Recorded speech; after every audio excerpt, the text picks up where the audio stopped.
నమస్కారం, సుఖీభవకు స్వాగతం.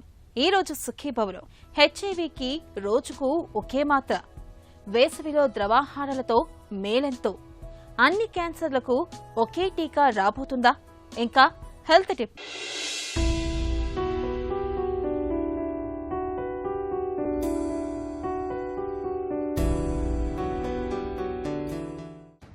జలుబు చేసినప్పుడు మందులు వాడినా వాడకున్నా వారం 10 రోజుల్లో దానంతటదే తగ్గిపోవడం మనకు తెలిసిందే. అలాగే దగ్గు, జ్వరం, చర్మంపై పుండ్లు, కోతలు, గాయాలు కూడా రోజులు గడిచే కొద్దీ వాటంతట అవే తగ్గిపోతుంటాయి. చిన్నా చితక అనారోగ్య సమస్యలు ఇలా వాటంతటవే తగ్గుముఖం పట్టడం వెనక కథ ఏమిటో ఎప్పుడైనా ఆలోచించారా? మనలో నిరంతరం అప్రమత్తంగా ఉండే వ్యాధి నిరోధకత యంత్రాంగమే ఇందుకు కారణం. వ్యాధి నిరోధకతని మనం ఇమ్యూనిటీ అని కూడా పిలుస్తాం.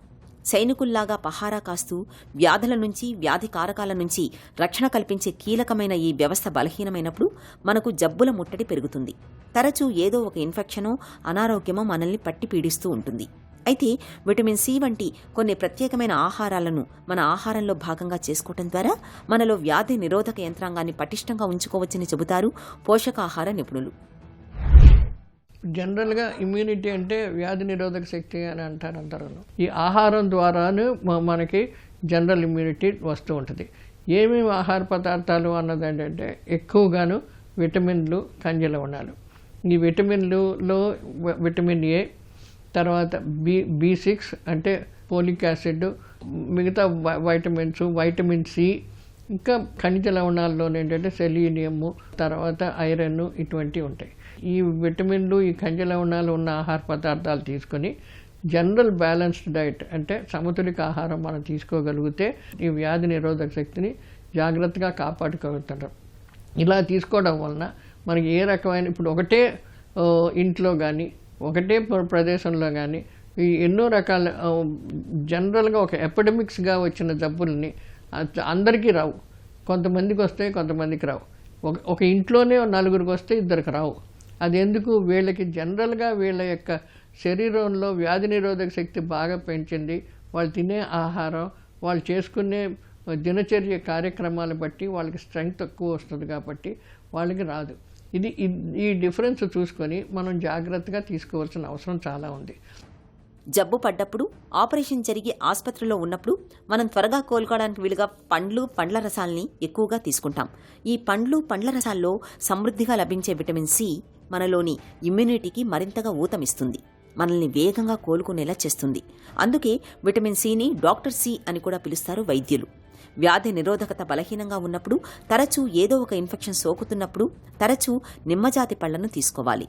విటమిన్ సి లభించే పళ్లతో పాటు యాంటీ ఆక్సిడెంట్ పోషకాలు సమృద్ధిగా లభించే గ్రీన్ టీని నిత్యం తీసుకోవడం చాలా మంచిది. అలాగే చికెన్ సూప్ కూడా. చికెన్ సూప్కు మనలో వ్యాధి నిరోధకతను పటిష్టం చేసే గుణాలు ఉన్నట్లు అనేక పరిశోధనలు చెబుతున్నాయి. ఈ నేపథ్యంలో తరచూ చికెన్ సూప్ను సేవించడం వల్ల మనలో వ్యాధి నిరోధకత సన్నగిల్లకుండా చూసుకోవచ్చు. బి కాంప్లెక్స్ వైటమిన్స్ మనకు రావాలనుకుంటే మనకి మొలకెత్తిన గింజ ధాన్యాల్లో కానీ, తర్వాత కొంత ఎక్కువగా ఆకుకూరల్లో ఉంటాయి, పండ్లలో ఉంటుంది, పొట్టుతో ఉన్న పదార్థాలు అంటే వాటిల్లోనూ ఇలాంటి బి కాంప్లెక్స్ దొరుకుతూ ఉంటుంది. అందుకని తక్కువ మరపెట్టిన బియ్యం తింటూ ఉంటే మంచిది. రోజు ఆహారంలో కనీసం ఒక 100 గ్రాముల ఆకుకూరలు, ఒక 100 గ్రాముల పండ్లు తీసుకోవాలి. ఏదో రకమైన పండ్లు తీసుకుంటే దానికి మనకి దాంతోపాటు తొక్కుతో ఉన్న పండ్లు అలాంటివి తిన్నారనుకోండి, యాపిల్ అని ఇలాంటి, ఇప్పుడు మన బత్తాకాయ ఇలాంటి వాటితో తొనలతో పాటు మళ్ళీ రసం తీయకుండా, ఆ తొనలో పైన తొక్క తీయకుండా అలా తింటే మన దాంట్లో ఫైబర్ వస్తుంది. కాబట్టి కార్బోహైడ్రేట్స్తో పాటు అందులో ఫైబర్ కూడా ఎసెన్షియల్, కాన్స్టిపేషన్ రాకుండా కూడా ఉంటుంది. కాబట్టి ఇలాంటివి తీసుకోవడం మంచిది. సో వీటిల్లో కూడా చాలా మటుకు బి కాంప్లెక్స్ వైటమిన్స్ మనకి ఎక్కువగా దొరుకుతూ ఉంటాయి. ఇలాగా జాగ్రత్త ఆహారపడుతూ తర్వాత కొన్ని మాంసకృతుల్లో ఎక్కువగా మనకేమో రెడ్ మీట్ అంటాం, బీఫ్ కానీ మటన్ కానీ ఇటువంటివన్నీ వాడడం చాలా తక్కువ చేసుకోవాలి. కోడి మాంసం వాడుకోవచ్చు, కోడిగుడ్డు వాడచ్చు. తర్వాత ఇంకేదైనా సీ ఫుడ్, సముద్రపు చేపలు ఏదైనా సరే, చేపలు కానీ రొయ్యలు కానీ ఇటువంటి వాటిలో ఐడిన్ కూడా ఉంటుంది. దానికి వ్యాధి నిరోధక శక్తి బాగా పెంచుతూ ఉంటుంది. ఈ సోయాబీన్స్ కానీ, ఈ ఓట్స్ కానీ, ఓట్ మీల్ కానీ ఇటువంటివి కూడా వాడుకుంటూ ఉంటే దాంట్లో మనకి పీచు వస్తూ ఉంటుంది. ఈ రకంగా తీసుకోవడం వలన మన వ్యాధి నిరోధక శక్తి బాగా పెంచుతూ ఉంటుంది. బరువు మటుకు చాలా మటుకు ఒక వయసుకు తగ్గ బరువు, హైట్కి వెయిట్ తగ్గ బరువు ఉంటే ఆరోగ్యకరంగా ఉంటారు. మాంసాహారాన్ని బాగా ఇష్టపడేవాళ్ళు చికెన్, మటన్ వంటి వాటికి బదులుగా సీ ఫుడ్స్ని తీసుకోవడం చాలా మేలు. ప్రత్యేకించి నత్తగుల్లలు, సాల్మన్ చేపల్లోని ఒమేగా 3 రకానికి చెందిన కొవ్వులు మనలోని వ్యాధి నిరోధకతను మరింత పటిష్టంగా ఉంచుతాయని చెబుతారు పరిశోధకులు. ఇమ్యూనిటీ తక్కువగా ఉన్నప్పుడు రోజువారీ ఆహారంలో పీచు పదార్థం బాగా లభించే ఆహార పదార్థాలను ఎక్కువగా తీసుకోవాలి. తాజా ఆకుకూరలు, పళ్లతో పాటు క్యాబేజీ, స్వీట్ పొటాటో, వెల్లుల్లి, పుట్టగొడుగులు, ఓట్స్ వంటి వాటిని తరచూ తీసుకుంటూ ఉండాలి. విటమిన్ డి లోపించినప్పుడు కూడా మనలో వ్యాధి నిరోధకత తగ్గే అవకాశం ఉంటుంది. కాబట్టి రోజు కాసేపు ఎండలో నిలబడ్డం, అవసరమైతే విటమిన్ డి సప్లిమెంట్లను తీసుకోవాలి. ఇలా అన్ని రకాలుగా తగిన జాగ్రత్తలు తీసుకోవడం ద్వారా మనలో వ్యాధి నిరోధకత సన్నగిల్లకుండా చూస్తాం. హెల్త్ న్యూస్ మీకోసం. హెచ్ఐవి బారిన పడ్డవారు వైరస్ను అదుపులో ఉంచుకోవడానికి రోజులో చాలాసార్లు అనేక రకాల మందుల్ని వేసుకోవాల్సి ఉంటుంది. కొందరు వీటిని సమయానికి వేసుకోవడం మర్చిపోవచ్చు. పైగా కొన్ని మందులతో విరేచనాల వంటి దుష్ప్రభావాలు కూడా పొంచి ఉంటాయి. ఇతరత్ర జబ్బులకు వేసుకునే మందులతో ఇవి చర్య జరిపే ప్రమాదం కూడా ఉంటుంది. అయితే ముందు ముందు ఈ అవస్థలన్నీ తొలగిపోతాయని భరోసా ఇస్తున్నారు పరిశోధకులు. గుప్పెళ్ల కొద్దీ మందులు మింగాల్సిన ఇబ్బందులు ఉండవని, రోజుకి 1 మాత్రతోనే హెచ్ఐవికి కళ్లెం వేసే రోజులు రానున్నాయని చెబుతున్నారు శాస్త్రవేత్తలు. ప్రముఖ వైద్య పత్రిక లాన్సెట్లో ప్రచురితమైన అధ్యయనం ఇదే చెబుతుంది. రోజుకి ఒకసారి వేసుకునే మాత్ర మీద నిర్వహించిన పరీక్షలో మంచి ఫలితాలు వెలువడ్డాయి. వేరువేరు మాత్రలతో సమానంగా ఇది పనిచేస్తున్నట్లు పరిశోధనలో వెల్లడైంది. బిక్టేగ్రావిర్, లేనా క్యాపివర్ అనే 2 హెచ్ఐవి మందులను కలిపి ఈ మాత్రను రూపొందించారు. ఇది విటమిన్ మాత్రల కన్నా చిన్నగానే ఉంటుంది. హెచ్ఐవి చికిత్సలో ఇది గణనీయమైన మార్పు తీసుకురాగలదని పరిశోధకులు భావిస్తున్నారు. జీవితాంతం వేసుకోవాల్సిన మందులను వీలైనంత సులభంగా మార్చగలిగితే మరింత ఎక్కువ మంది విడవకుండా కొనసాగించడం సాధ్యమవుతుంది. హెచ్ఐవి విషయంలో ఇదెంతగానో ఉపయోగపడగలదు. మందులు వేసుకునే వారిలో వైరస్ మోతాదులు తక్కువగా ఉంటాయి. కాబట్టి ఒకరి నుంచి మరొకరికి సోకే ప్రమాదం తగ్గుతుందని అధ్యయన ఫలితాలు పేర్కొంటున్నాయి. వేసవిలో ఎండల తాకిడి ఎక్కువగా ఉంటుంది. తీవ్రమైన వేడి, ఉక్కపోతలు భరించలేనంతగా ఉంటాయి. ఇలాంటప్పుడు సహజంగానే ఒంట్లో నుంచి నీరు, లవణాలు చెమట రూపంలో ధారాళంగా బయటికి వెళ్ళిపోతూ ఉంటాయి. దీంతో ఎప్పుడూ ఒకటే నీరసంగా, నిస్సత్తువుగా ఉంటుంది. ఇలాంటప్పుడు ఒంట్లో ద్రవ నష్టాన్ని ఎప్పటికప్పుడు భర్తీ చేస్తూ ఉండాలి. ఇందుకు రోజు మొత్తంలోని సాధ్యమైనంత ఎక్కువగా ద్రవాహారాల్ని తీసుకుంటూ ఉండాలి. వేసవిలో ద్రవాహారాలు మన ఆరోగ్యానికి ఎంత ముఖ్యమో ఇప్పుడు తెలుసుకుందాం.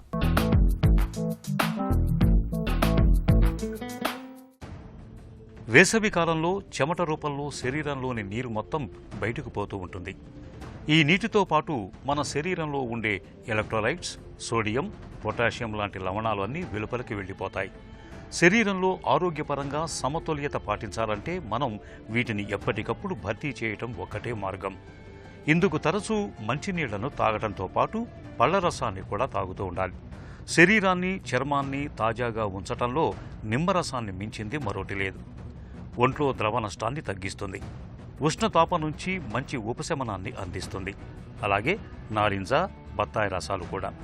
నారింజ, బత్తాయిల్లో విటమిన్ సి ఎక్కువగా ఉంటుంది. కీరా దోసకాయ రసం కూడా వేసవిలో చాలా మంచిది.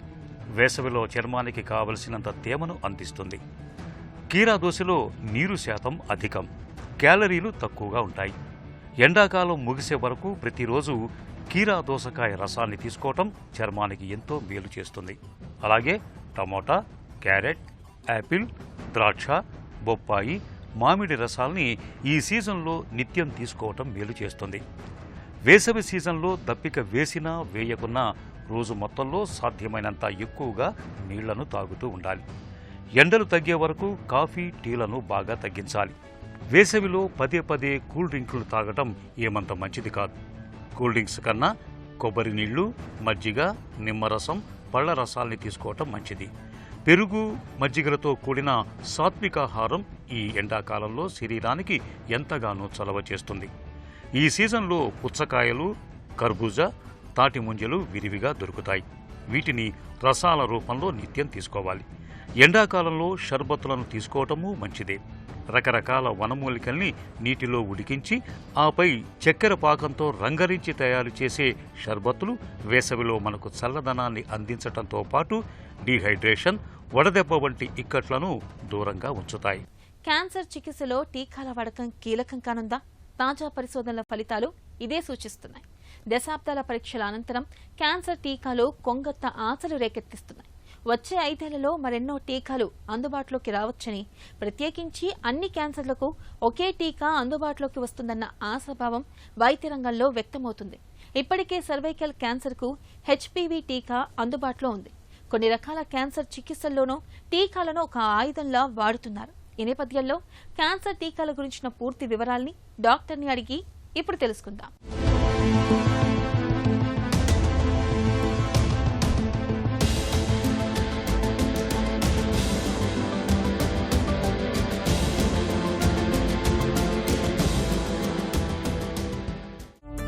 క్యాన్సర్ వ్యాక్సిన్ కథ ఏంటి? క్యాన్సర్ వ్యాక్సిన్స్, ఈ వ్యాక్సిన్స్ అన్న పదం మనకి చిన్నప్పటి నుంచే ఏదైతే టీబీకి కావాల్సిన వ్యాక్సిన్ బీసీజీ నుంచే మొదలవుతుంటుంది. సో మనం చాలా రోగాలు లైక్ పోలియో కానీ టీబీ కానీ దీన్ని అరికట్టగలిగాం. మరి క్యాన్సర్స్కి వ్యాక్సిన్ అంటేనే మనకి ముందు చాలామందికి ఆనందంగా అనిపిస్తుంది. అబ్బా క్యాన్సర్ కూడా వ్యాక్సిన్ వచ్చేసింది, ఇంకా మొత్తం ఇక జీవితంలో ఎటువంటి జబ్బులు రావు, ఆ క్యాన్సర్ నుంచి మనం బయటపడిపోతామని చాలామంది చాలా న్యూస్లో చాలా ఆనందం వ్యక్తం చేస్తుంటారు. కానీ ఈ వ్యాక్సిన్ అన్నది క్యాన్సర్లో ఎలా మొదలైంది అంటే, కొన్ని క్యాన్సర్స్ ఏంటంటే మనం వ్యాక్సిన్స్ ఇవ్వకపోయినా ఆటోమేటిక్గా తగ్గిపోయే క్యాన్సర్స్ ఉంటాయి. అంటే అది <1% కానీ మన లిటరేచర్లో చూసాం. దీనికి ఉదాహరణ ఏంటంటే, కొంతమంది కిడ్నీ క్యాన్సర్లు వచ్చినాయి, మొత్తం స్ప్రెడ్ అయిపోయింది. కానీ అందరూ ఏమనుకుంటారంటే ఇంకా అయిపోయింది లైఫ్ అనుకుంటారు, ట్రీట్మెంట్ కూడా ఏమీ తీసుకోరు. కానీ ఒక 1 year తర్వాత పూర్తిగా జబ్బు లేకుండా వస్తుంటారనమాట. అది ఎలా సాధ్యమైంది అంటే, ఆ క్యాన్సర్ ఏం చేస్తుందంటే మన బాడీలో ఉన్న ఇమ్యూన్ సెల్స్ని ఎక్కువ యాక్టివేట్ చేస్తుంది. ఎప్పుడైతే బాడీ ఫుల్గా యాక్టివేట్ అయ్యి ఆ ఇమ్యూన్ సెల్స్ని ప్రొడ్యూస్ చేయగలుగుతుందో అప్పుడు కరెక్ట్గా క్యాన్సర్ కణాలని అది చంపేస్తుంది. సో అక్కడే ఫస్ట్ క్యాన్సర్ వ్యాక్సిన్ ఒక ఆలోచన ప్రపంచం మొత్తం మొదలైంది. సో అలాంటి క్యాన్సర్స్లో మనకి ముఖ్యంగా తీసుకుంటే ఈ కిడ్నీ క్యాన్సర్ ఒకటి, స్కిన్లో మెలనోమా క్యాన్సర్ ఒకటి, ఇవన్నీ ఆటో రిగ్రెషన్ చూపించినాయి. అంటే ఏం ట్రీట్మెంట్ ఇవ్వకపోయినా కంప్లీట్గా క్లియర్ అయిపోయినాయి బాడీలో. సో అక్కడే ఈ క్యాన్సర్ వ్యాక్సిన్ ఒక రీసెర్చ్ మొదలైంది. ప్రస్తుతం ఎలాంటి క్యాన్సర్లకు టీకాలు అందుబాటులో ఉన్నాయి? మనకి ఇప్పుడు ప్రూవ్ అయినవి ఏంటంటే, సర్వైకల్ క్యాన్సర్, ఆడవాళ్ళలో వచ్చే గర్భసంచి మూతి క్యాన్సరు హెచ్పివి వైరస్ వలన వస్తుంది. ఆ హెచ్పివి వైరస్కి కావాల్సిన వ్యాక్సిన్ మనం ఇస్తే మాత్రం ఈ సర్వైకల్ క్యాన్సర్ వచ్చే అవకాశాలని తగ్గించవచ్చు. సో అందుకని ప్రస్తుతానికి మనకి అన్ని క్యాన్సర్ కాదు, ఒక ఆడవాళ్ళలో వచ్చే సర్వైకల్ క్యాన్సరు, ఈ హెచ్పివి వైరస్ సర్వైకల్ క్యాన్సరే కాకుండా మొడ్డి క్యాన్సర్స్, తర్వాత ఓరోఫెరింజియల్ అంటాం అంటే థ్రోట్ క్యాన్సర్స్, టంగ్ క్యాన్సర్స్, అలాగే పురుషుల్లో అంగం మీద వచ్చే క్యాన్సర్స్ కూడా ఈ హెచ్పివి వైరస్సే కారణం. సో ఈ హెచ్పివి వైరస్లో కొన్ని స్ట్రెయిన్స్ ఉంటాయి, ఒక 10 రకాలు 30 రకాల స్ట్రెయిన్స్ ఉంటాయి. ఒకవేళ మనం ఈ స్ట్రెయిన్స్ అన్నీ కవర్ చేయగలిగితే ఈ వైరస్తో వచ్చిన ఏవైతే ఇన్ఫెక్షన్స్ కావచ్చు, క్యాన్సర్ కావచ్చు, వీటిని కంప్లీట్గా మనం అరికట్టగలుగుతున్నాం. సో ఒకప్పుడు ఈ క్యాన్సర్ యొక్క వ్యాక్సిన్ అవైలబిలిటీ అన్నది ఓన్లీ ప్రైవేట్ సెక్టర్లోనే ఎక్కువ ఉండేది. అంటే ఎవరైనా ఎడ్యుకేటెడ్ పీపుల్ పీడియాట్రిషియన్ అడిగినప్పుడు మనం దీన్ని ఇస్తున్నాం.